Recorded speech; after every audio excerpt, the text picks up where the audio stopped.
Hello, everybody. Welcome back to a new episode of the Mainstream Indie Music channel.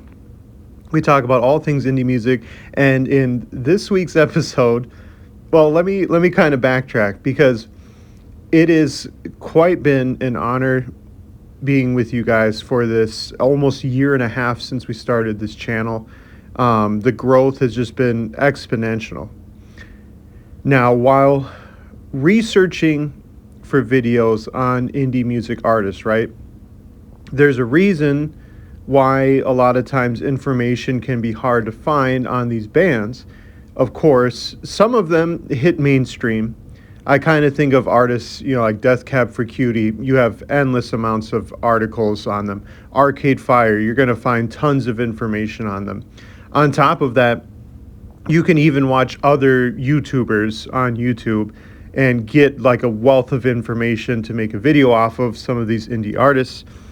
However, from time to time, there are still to this date artists that it just seems like have not gained or garnered that much success to even get like barely a Wikipedia page out of. Which is, I will fully admit, I used to do a lot of research off of that website. Nowadays, I'm like, you know what? Maybe to get a general synopsis, I'll go there.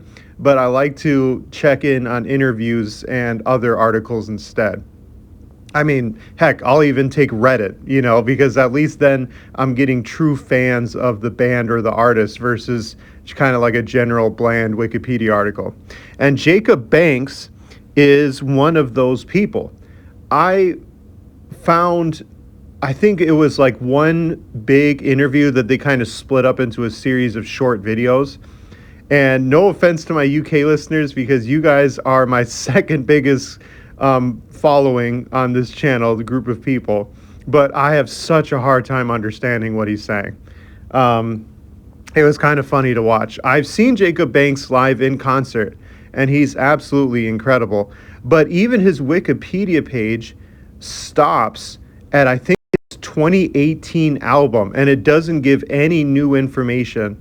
It's almost like they wrote the page about him, and in 2018, that was the last time they entered in something, and they just haven't done anything since. So I've really had to dive deep to find out information on him, and if you haven't listened to him, I highly recommend to check him out. He is extremely talented. Now, Jacob Banks was born in Nigeria, but moved to the UK when he was in his early teens, about 13 years old, and lived a pretty normal life, just settled in with his family there in the United Kingdom.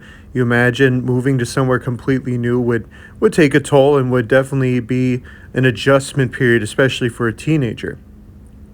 But what Jacob Banks did next is he actually went to college for civil engineering and was starting to make a career of that. In fact, he didn't start even thinking about trying to make music until he was 20, almost 21 years old. So he was a few years into university at that time. He found music to be interesting and had a passion for it, but just probably like the majority of people thought, hey, this is probably something that I can't really make a living off of, or it's kind of unrealistic to venture into music. So I think it's better if I just make a normal career. But around, like I said, the age of 21, he decided to take a look at his life and realized that making music and singing and performing made him happy. And so kind of with the behest of friends, he went for it. He recorded his debut album. Now, his debut album was called The Monologue, and it immediately caught attention with the BBC, which actually highlighted an article about him and his decision to make music. And not only that, but it, of course, got him some play on the BBC radio. That kind of garnered attention from the UK underground, especially in the areas of soul, of black music, which had really helped his career around that time. And he credits a lot of that beginning period to a few people, a few artists in that underground movement in the UK. I apologize if I don't pronounce this acronym correctly in the UK scene, but what happened was that debut album and his initial music garnered him attention to enter into the MOBO Awards, Music of Black Origin, there in the UK. That also led him to an Adidas Music Award as well. And what this did was it just kind of helped push his music more and more out there.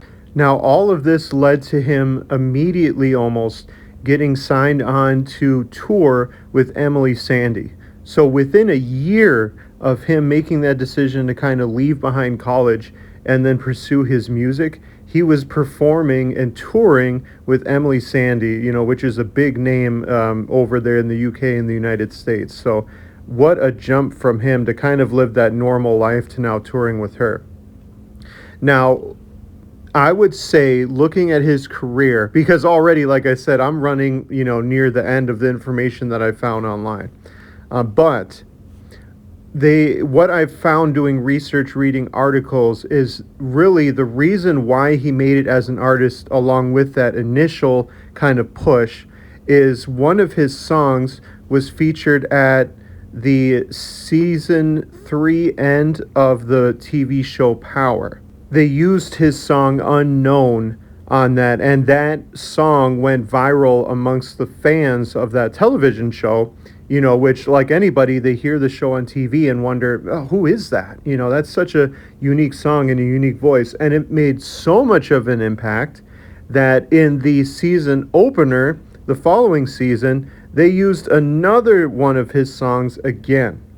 In fact, kind of doing research into him, a lot of his songs are used on television, I would say, especially in those early years, like I said, from 2013 to 2018, where he released a few albums. It seems like that's where a lot of attention was brought to him, was his songs being used on television shows. Now, though, that leads to the very last question. Like I said, it almost seemed like even on Wikipedia, a lot of information about him almost seemingly ended in 2018. So that begs the question, well, what has he been doing since? Because that's been almost 7 years ago now. Jacob Banks really profited off of the release of his 2018 album, and he went 4 years touring. It's not like he didn't do anything. He toured in support of that album, all the way up until 2022, when he released an album called Lies About the War. And in 2024, this year, not only did he release a live album, which has really spanned his entire discography, but he even released another new EP, a smaller one. It had about a handful of songs on it. And that's what he's been doing. He's been definitely busy. And I want to hear from you guys, kind of wrapping up the video. Have you ever heard of Jacob Banks? What do you think about him? Do you think he has a big future coming up? And I'll see y'all next week. Peace.